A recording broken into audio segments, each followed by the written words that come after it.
bank perspective. The power of central banks over markets and economies was contained. Though I didn't know it then, I would be working with and analyzing central banks for the better part of the next 3 decades. I left Lehman shortly after that trip and took a position at Bear Stearns in London, at which I created the Financial Analytics Department. During my time there, the euro premiered as the official currency of the Eurozone. The Asian crisis struck. Bill Clinton was impeached. The Glass-Steagall Act, which had prohibited bank deposits from being used to fuel speculative activities within big banks, was repealed. Increasingly complex derivatives were sold to the portfolios of any entity with enough cash or credit to buy them, even if that credit came from the sellers of those derivatives. Returning to New York in 2000, I worked as a managing director at Goldman Sachs, where I was responsible for the analytics underlying a rapidly evolving product, credit derivatives. I also ran a SWAT team that hunted for white elephant transactions tailored especially for major financial clients and corporations. The internal pressures within the firm regarding that hunt were intense. Wall Street had become less focused on client risk as products became more complicated and lucrative. One senior manager advised me that, if I wanted to get ahead at Goldman, I had to make upper management my clients, not the external customers. That was a pivotal moment for me. Though a steady stream of internal politics at Goldman, on Wall Street, and in the corporate world at large is a constant presence, to have it so plainly spelled out stopped me cold. It was the kind of moment from which there is no turning back.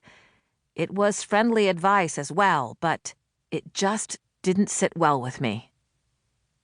Shortly after, the entire country was shattered by the events of 9/11.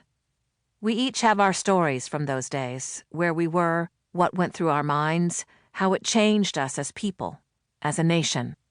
For me, those tense moments of walking up Broadway away from Wall Street, with the acrid debris-filled smoke of the Twin Towers in the air, was a last straw.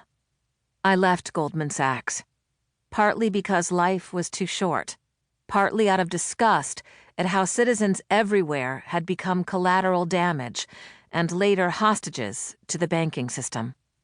Since then, I've dedicated my life to exposing the intersections of money and power and deciphering the impact of the relationships between governments and central and private bankers on the citizens of the world.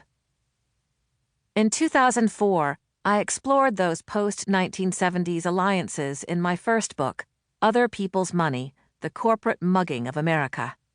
In that thesis, I warned of the calamities that would ensue as a result of credit derivatives, then a tiny blip on the banking and business media radar. Although other analysts eventually reached similar conclusions, I was one of the first insiders who explained when, why, and how this crisis would unfold. What happened following the repeal of the bipartisan-passed 1933 Glass-Steagall Act in 1999 was unavoidable. As long as people's deposits remained fodder for reckless speculation, I wrote, the world was at risk. Indeed, a few years later, the U.S. economy collapsed, taking down markets and economies around the globe.